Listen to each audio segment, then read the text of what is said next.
সেইকাৰণে কুকুৰা পোৱালি লোকেল কুকুৰা পোৱালি অলপ পুহিছিলোঁ সিহঁতক আজি 15 দিন হৈছে গছটো কেনেকুৱা হৈছে আপোনালোকে জনাবচোন মোক দানাৰ পাত্ৰত দানা শেষ হৈছিলে দানা দিলোঁ দানা দি পিনে এতিয়া বেলিও কৰিবলৈ হ'ল ভিতৰত ভৰাবলৈ হ'ল আৰু তথাপিতো দানা অলপ দি লওঁ ইহঁতৰ আজি পৰিৱেশটো একেবাৰে নতুন 15 দিনে ভিতৰত বৰ্ডিং কৰি ৰাখিছিলোঁ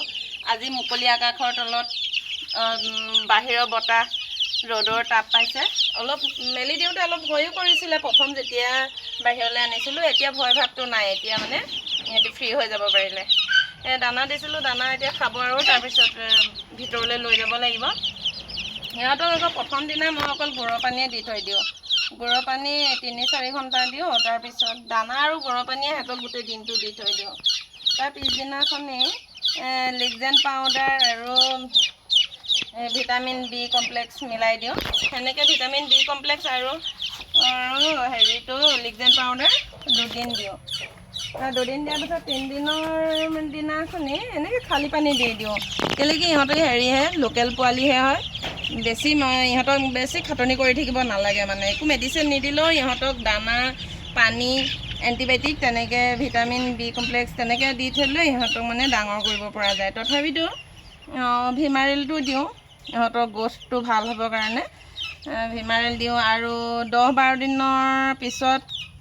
এইটো বটন মই হেৰিটো লিভাৰ টনিক বটনটো ব্যৱহাৰ কৰোঁ যেনিবা দেই এইটো লিভাৰ টনিক দিওঁ মাজে মাজে এনেকৈ কৰি দিওঁ আৰু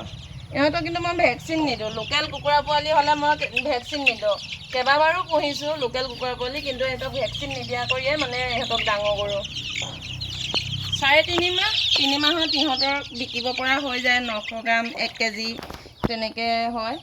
অসুবিধা নাই হোৱা বাৰু এতিয়ালৈকে একো ভেকচিন নিদিয়াকৈ পুহিছোঁ যদিও